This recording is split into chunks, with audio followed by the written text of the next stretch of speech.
Assalamualaikum warahmatullahi wabarakatuh.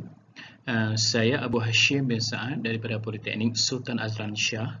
Pada hari ini saya akan membentangkan hasil kajian saya yang bertajuk Tahap Pengaplikasian Komunikasi Insaniah Pesyarah Politeknik Sultan Azlan Shah menerusi platform SIDOS dalam pengajaran dan pembelajaran dan pemudahcaraan PDPC. Pengenalan.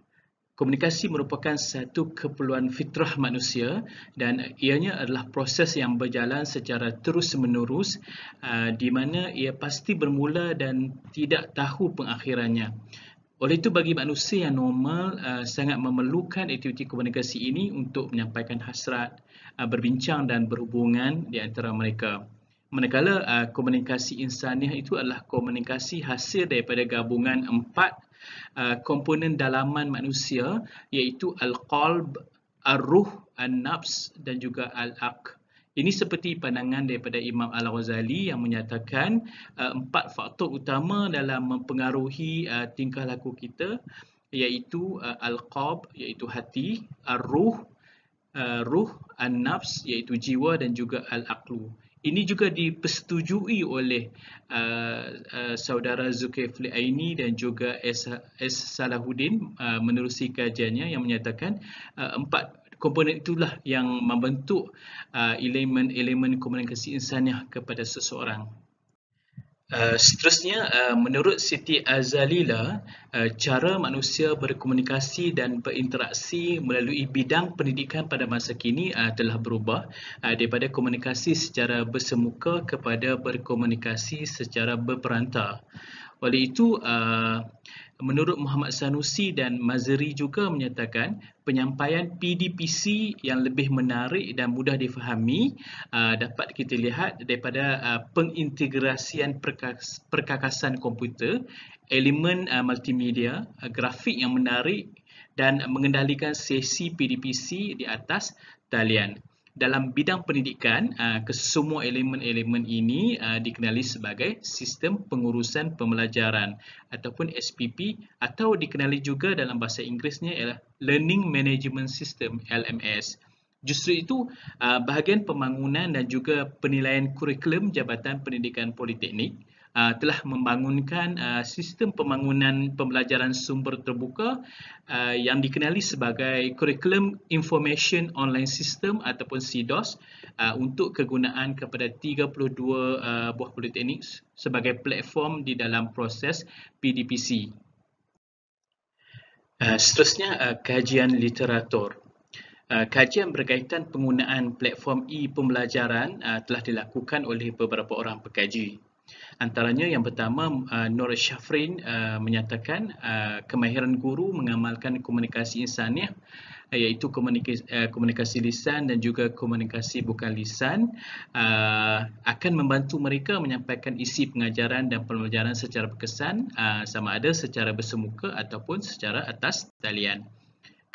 Kajian Khalid dan Hariza juga menyatakan guru harus memiliki elemen insaniah dalam berinteraksi dengan pelajar seperti peramah, mudah mesra, penyayang, mengambil perhatian dan pandai bergurau akan lebih suka didampingi oleh pelajar.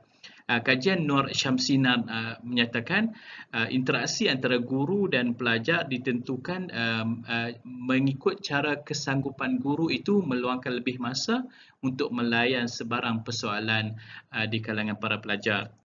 Seterusnya, kajian Nur Haiti Muhammad Nur dan Roslinda Rosli menyatakan aspek memberi galakan dan pujian harus dimiliki oleh guru. Bukan sahaja dalam bilik darjah tetapi juga melalui pembelajaran secara online. Seterusnya, kajian Nur Azhan dan Nur Syamsinar menyatakan latihan khusus perlu dimiliki oleh bakal-bakal guru untuk melahirkan kemahiran berkomunikasi yang berkesan di IPTA ataupun di IPTS. Manakala kajian Widayanti pula, kecemerlangan seorang pesyarah boleh dilihat dari segi kemahiran guru berkomunikasi bukan sahaja di dalam kelas tetapi juga secara di atas talian. Manakala kajian Fadilah Mak Yamin dan Wan Husin Wan Ishaq, hasil perkembangan ICT dalam PDPC telah melahirkan aplikasi e-pembelajaran dalam membentuk komunikasi dalam pengajaran.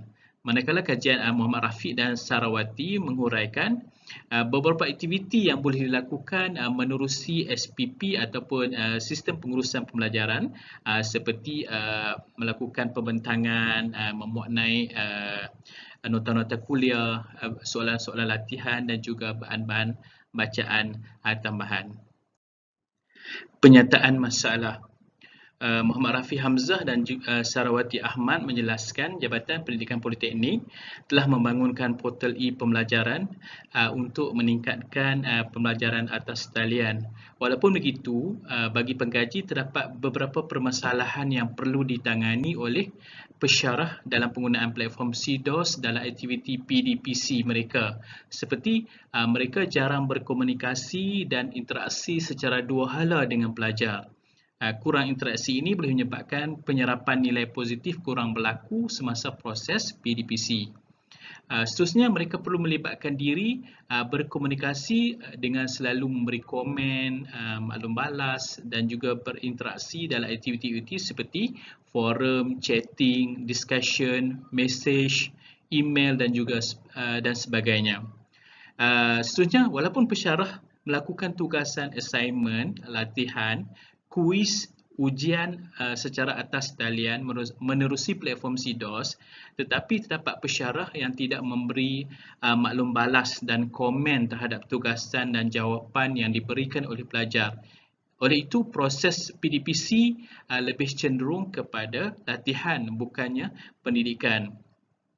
Justru berdasarkan pemerhatian pengkaji, kebanyakan pelajar lebih menyukai pesyarah yang mengamalkan komunikasi berunsurkan sentuhan insaniah dalam platform CDOS dengan sering mengaktifkan diri mereka, memberi maklum balas, komen, memberi nasihat kepada pelajar-pelajar dalam aktiviti-aktiviti yang diadakan menerusi platform CDOS seperti ruangan forum, chatting, email dan sebagainya. Objektif kajian, ada 3 objektif kajian. Yang pertama, kita nak mengenal pasti tahap pengaplikasian komunikasi insaniah pesyarah Politeknik Sultan Azlan Shah menerusi platform CDOS dalam PDPC. Yang kedua, kita nak mengenal pasti perbezaan tahap pengaplikasian komunikasi insaniah pesyarah Politeknik Sultan Azlan Shah menerusi platform CDOS berdasarkan taraf pendidikan. Dan yang ketiga, kita nak mengenal pasti perbezaan tahap pengaplikasian komunikasi insaniah pesyarah PISAS berdasarkan pengalaman mengajar. Manakala metodologi kajian pengkaji, yang pertama reka berbentuk kajian tinjauan. Pemilihan sampel, kita menggunakan sampel simple random sampling iaitu kepada 60 orang responden.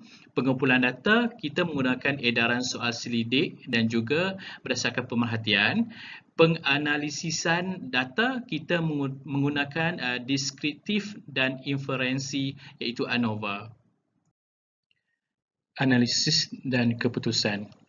Objektif yang pertama, mengenal pasti tahap pengaplikasian komunikasi insaniah dalam kalangan pesyarah Politeknik Sultan Azlan Shah menerusi platform CDOS. Pengkaji telah membahagikan pengaplikasian komunikasi insaniah berdasarkan unsur an-nafs iaitu jiwa, al-aql akal dan juga al-qalb hati. Bagi unsur an-nafs, terdapat 9 item soalan yang disediakan dalam mengenal pasti tahap pengaplikasian komunikasi insaniah menerusi unsur tersebut. Secara keseluruhannya, dapatan kajian terhadap item soalan tersebut berada pada tahap sederhana tinggi dengan nilai puratan min keseluruhan adalah min 3.78. Ini merupakan jadual analisa pengaplikasian komunikasi insaniah menerusi platform CDOS berdasarkan unsur jiwa. Di mana kalau kita lihat item 7, saya menasihati pelajar supaya memuat turut bahan PDP iaitu Word, slide PowerPoint dan PDF yang dimuat naik adalah merupakan min yang paling tinggi. Bagi unsur al-ak, iaitu akal, terdapat 6 item soalan yang disediakan dalam mengenal pasti tahap pengaplikasian komunikasi insaniah bagi unsur ak. Menerusi platform CDOS dalam kalangan pensyarah Politeknik Sultan Azlan Shah. Secara keseluruhannya, dapatan kajian terhadap item soalan tersebut berada pada tahap sederhana tinggi iaitu min keseluruhan 3.86. Kita lihat jadual bagi unsur al-ak. Min yang paling tertinggi adalah saya menyemak dan memberi penilaian terhadap ujian yang dijalankan dan juga saya menyemak dan memberi komen terhadap latihan pengukuhan yang telah dilakukan oleh pelajar. Manakala bagi unsur al-qalb iaitu hati, terdapat 5 item soalan yang telah disediakan. Secara keseluruhannya, dapatan kajian terhadap item soalan tersebut berada juga pada tahap sederhana tinggi iaitu 3.87. Dan kalau kita lihat jadual, yang paling tertinggi adalah min 4.00. Saya menggunakan bahasa yang sopan ketika berkomunikasi dengan pelajar menerusi aktiviti perbincangan, discussion. Bagi objektif yang kedua iaitu mengenal pasti perbezaan tahap pengaplikasian komunikasi insaniah pensyarah Politeknik Sultan Azlan Shah menerusi platform CDOS berdasarkan taraf pendidikan. Analisis ANOVA menunjukkan bahawa tidak terdapat perbezaan yang signifikan pada nilai P.05 di antara taraf pendidikan, iaitu jumlah keseluruhannya ialah P0.803. Bagi objektif yang ketiga iaitu mengenal pasti perbezaan tahap pengaplikasian komunikasi insaniah pensyarah Politeknik Sultan Azlan Shah berdasarkan pengalaman mengajar, analisis ANOVA menunjukkan bahawa tidak terdapat perbezaan yang signifikan di antara pengalaman mengajar iaitu jumlah keseluruhannya adalah P.205. Secara kesimpulannya, keberkesanan dan kecemerlangan pensyarah dalam sisi PDPC banyak bergantung kepada aspek komunikasi berelemenkan insaniah kepada pelajar-pelajar. Justru hasil daripada dapatan kajian menunjukkan pengaplikasian komunikasi berunsurkan insaniah menerusi platform CDOS kerap dipraktikkan oleh pensyarah Politeknik Sultan Azlan Shah pada sesi PDPC mereka secara atas talian. Ini merupakan senarai rujukan yang saya rujuk untuk menyiapkan pengkajian ini. Sekian, terima kasih.